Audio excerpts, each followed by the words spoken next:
Existe algo extremamente humano nos dias em que o céu decide desaparecer.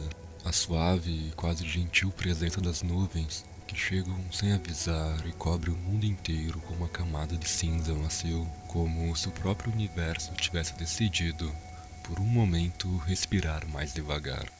Você já percebeu como o corpo reage um dia nublado? Como os ombros descem 1 centímetro, uma respiração fica um pouco mais longa e aquela sensação que parece de alguma forma profundamente familiar. É como se a chuva fosse uma língua antiga que o seu corpo ainda entende, mesmo que a sua mente já tenha esquecido as palavras. Este vídeo é sobre esse sentimento, sobre a beleza que vive escondida dentro dos dias que o mundo ensinou a chamar de feios, sobre o conforto silencioso que a chuva oferece a quem está disposto a parar e ouvir, e também o que acontece com a alma quando o céu fecha e o mundo inteiro desacelera.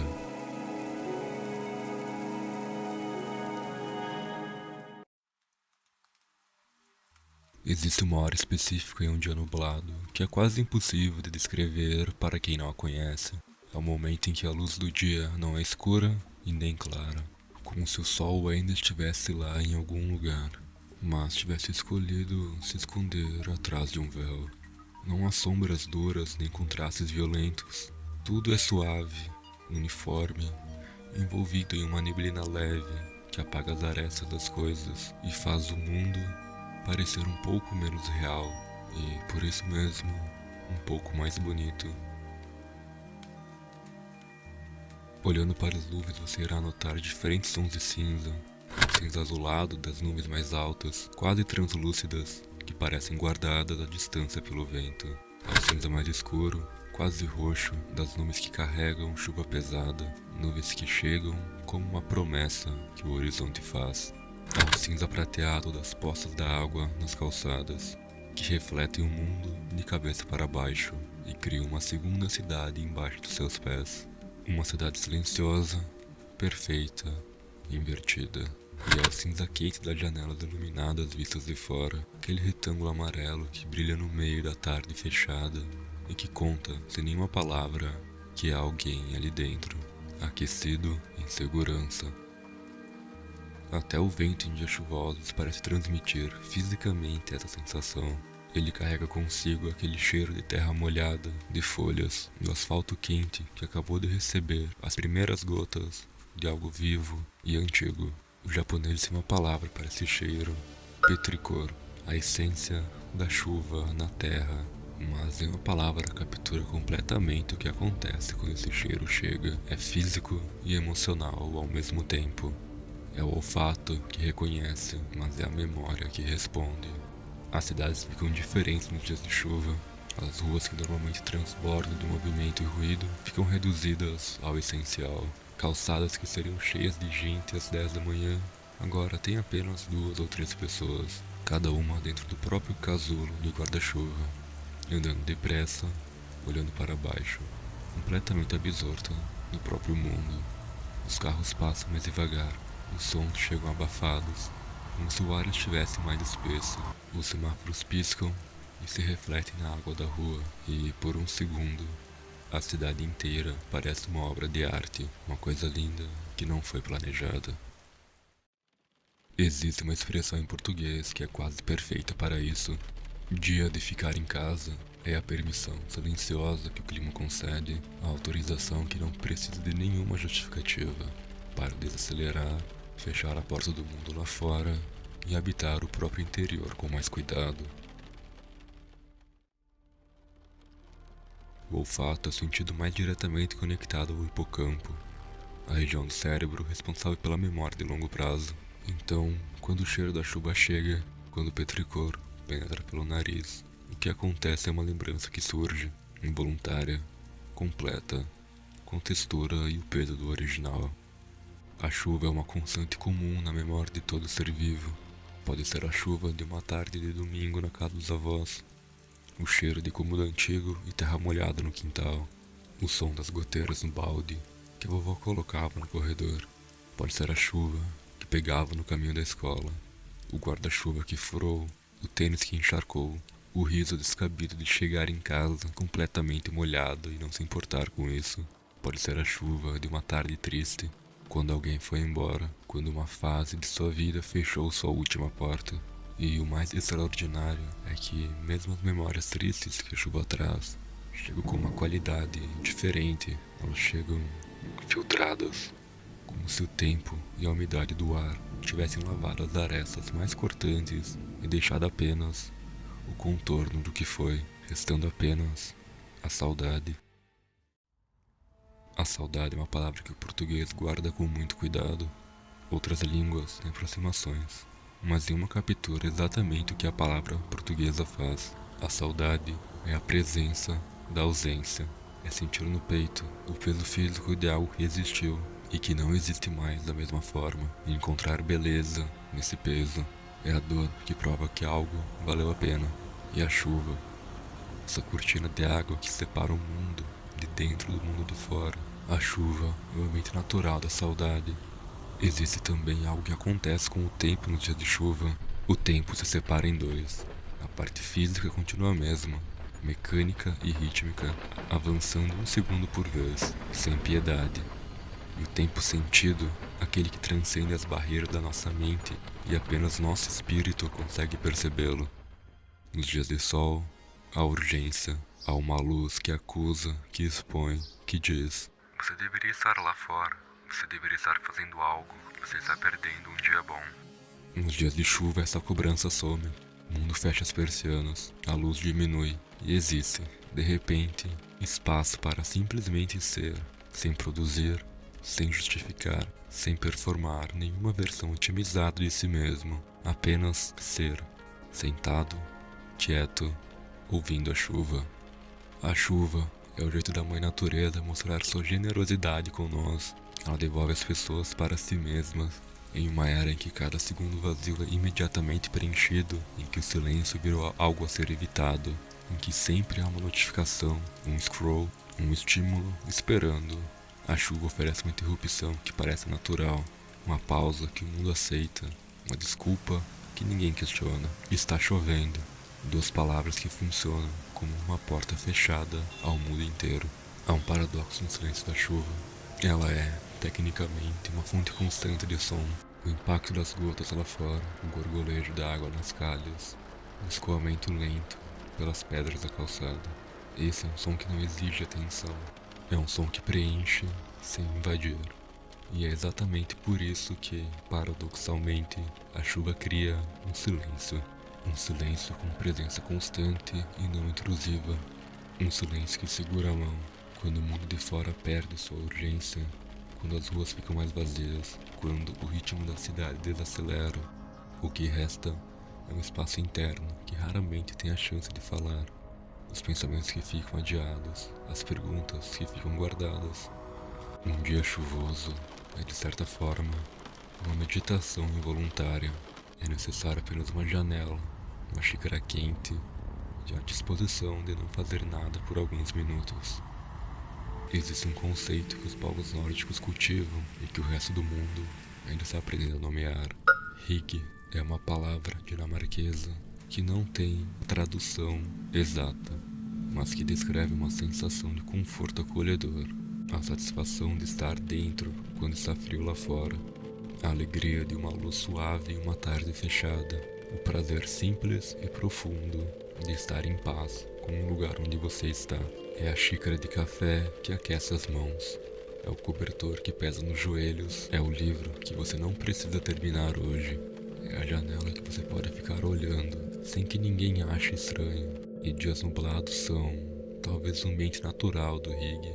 São os dias em que o mundo exterior deixa de competir com o mundo interior. Mas há algo mais profundo do que o conforto físico, quando o barulho interno, o barulho das obrigações e das expectativas, diminui junto com o barulho externo. O que surge é a clareza, uma consciência extremamente lúcida de onde você está, do que sente, do que importa de verdade. Como se a névoa do lado de fora fosse a mesma névoa que, dissolvida, revela algo do lado de dentro. Pense em quantas vezes em um dia de chuva você pensou em alguém de quem sentiu falta. Quantas vezes a chuva te fez ligar para alguém só para dizer que estava pensando nessa pessoa. Ou quantas vezes você escreveu algo em um dia cinza que nunca teria sido escrito em um dia ensolarado. A chuva possui a capacidade de abrir espaço para que esses sentimentos existam, e por si só é uma coisa absolutamente rara no mundo de hoje. Há também algo que acontece com os espaços nos dias nublados. Lugares que parecem ordinários sob o sol ganham uma qualidade diferente quando molhados. As cores ficam mais saturadas, o asfalto fica mais escuro e brilhante, o verde das flores fica mais profundo e a pedra das calçadas antigas revela veias e texturas que o sol seco esconde. Um fotógrafo uma vez disse que a chuva é o melhor filtro do mundo. Ela cria reflexos inesperados, ela transforma postas em espelhos, ela faz do chão uma segunda imagem do céu e de repente, uma luz que você passa todo dia parece fotograma de um filme que você ainda não viu. Uma cena que existe apenas porque chove e que vai desaparecer quando o sol voltar.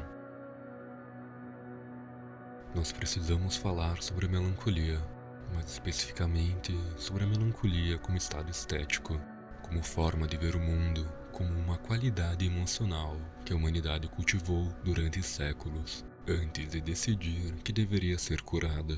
Os gregos chamavam de melancólia a bilis negra, o humor que predispõe à contemplação.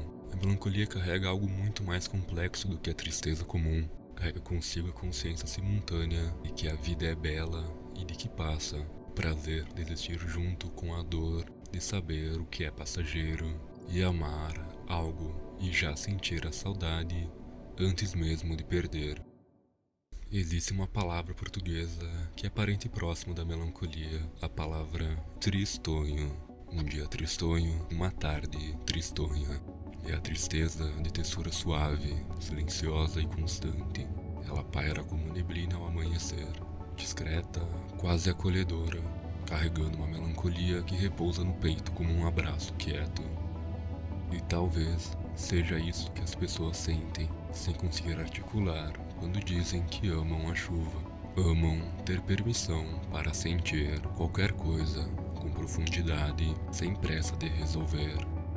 Vivemos em uma cultura que tem medo do tempo lento, que interpretou o descanso como preguiça, a contemplação como falta de ambição e o silêncio como algo a ser preenchido urgentemente, que ensinou que dias nublados são desperdiçados, que a produtividade é a medida de todos os dias e que a felicidade precisa ser barulhenta para ser real. Mas há uma sabedoria que o corpo carrega, que é mais antiga do que qualquer produtividade.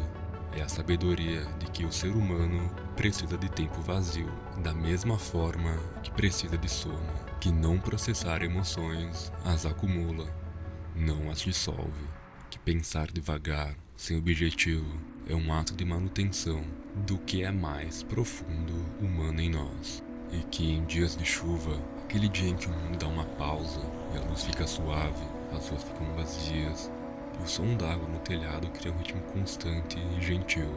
Um dia de chuva é um presente. Existe uma solidão que habita a gratidão. Uma solidão que é escolha, ou que, pelo menos, é aceita como algo próximo da gratidão.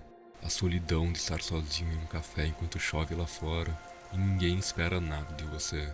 A solidão de andar devagar por uma rua molhada, sem destino urgente, sem horário para cumprir. A solidão de ficar olhando pela janela e deixar os pensamentos irem e voltarem como a maré.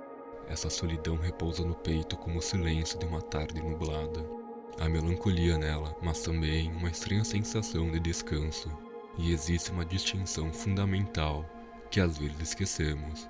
A diferença entre solidão e solitude. A solidão, no sentido de sentir sozinho, a falta de conexão humana, pode ser dolorosa, mas a solitude, o estado de estar só com a própria companhia por escolha, é um dos maiores luxos da existência. É na solitude que surgem os pensamentos mais honestos. É na solitude que a voz interna, tantas vezes abafada pelo ruído do mundo, finalmente se ouve. É na solitude que o ser humano tem chance de se reconhecer. E um dia de chuva cria um ambiente perfeito para isso. Sabe o que mais me impressiona no amor que tantas pessoas têm pela chuva? É que ele é silencioso. Um amor que a maioria das pessoas guarda para si, que descobre em silêncio, partilha timidamente quando alguém menciona: "Eu adoro dias de chuva." E outra pessoa quase sempre sorri com um reconhecimento que parece aliviado. "Eu também." Como se ambas tivessem guardado esse sentimento como um segredo leve e acabassem de encontrar alguém com o mesmo segredo. Há uma cumplicidade no amor pela chuva, que é ela mesma bonita. Uma comunidade silenciosa de pessoas que encontram conforto no cinza, que respiram diferente quando chove, que entendem, sem precisar explicar, que alguns dos momentos mais importantes da vida acontecem em dias que o mundo chama de ruins.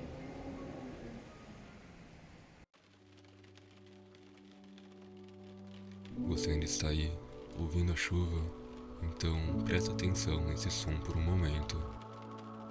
Cada gota que cai atravessou incontáveis formas antes de chegar até aqui. Já pertenceu ao oceano, flutuou entre nuvens, correu por rios antigos, descansou como névoa sobre as montanhas desconhecidas e caiu sobre lugares que o tempo apagou do mundo. A chuva é uma das coisas mais antigas que existem. Mais antiga que nós, mais antiga que qualquer coisa que construímos. Pense em quantas gerações ouviram essa mesma chuva. Pessoas que viveram em mundos completamente diferentes, que falavam línguas que não existem mais, que tinham medos e sonhos, mas que um dia ficaram parados numa janela, ouvindo a chuva cair e sentindo exatamente o que você está sentindo agora. Essa corrente invisível que liga os seres humanos através do tempo, através de algo tão simples quanto a água caindo do céu. Eu acho que a razão pela qual a chuva nos afeta de formas tão profundas é que ela é, em uma última instância, uma conversa sobre impermanência. Ela vem, ela fica por um tempo e vai embora. O mundo que ela deixou para trás carrega algo que não existia antes. O chão está limpo, o ar está diferente, as plantas estão brilhando. O mesmo mundo lavado, e talvez seja isso que precisamos de tempos em tempos. Nada grandioso nem definitivo, só a sensação silenciosa de ter algo dentro de si levado embora pela chuva. Deixar que a chuva passe por cima de todas as nossas urgências, de todos nossos atrasos, pendências, expectativas, e que quando ela for embora, fique algo mais limpo, inacabado, imperfeito, mas aos poucos, mais próximo do silêncio e mais próximo de si mesmo. Existe uma beleza que só existe nos dias em que o céu fecha. Ela vive no cinza das nuvens e no som da chuva contra as janelas, na melancolia calma que atravessa o dia como neblina lenta. Uma beleza que não grita, que não se impõe, que precisa de quietude para ser vista. E talvez o maior presente que um dia nublado pode te dar seja exatamente essa quietude. Essa pausa no meio do barulho, esse espaço entre uma coisa e outra, esse intervalo gentil em que o mundo desacelera o suficiente para que você se lembre de que existe. Da próxima vez que um dia nublado chegar, observe a luz mais baixa, o silêncio mais lento, a forma como o mundo parece respirar diferente sob o céu fechado. Pause, abra a janela 1 centímetro, sinta o ar úmido entrar e ouça. Existe um mundo inteiro no som da chuva, existe uma vida inteira no cinza de um céu fechado, existe algo extremamente humano nos dias em que o céu decide desaparecer. E esse algo, se você parar para ouvir, se assemelha muito com um lar.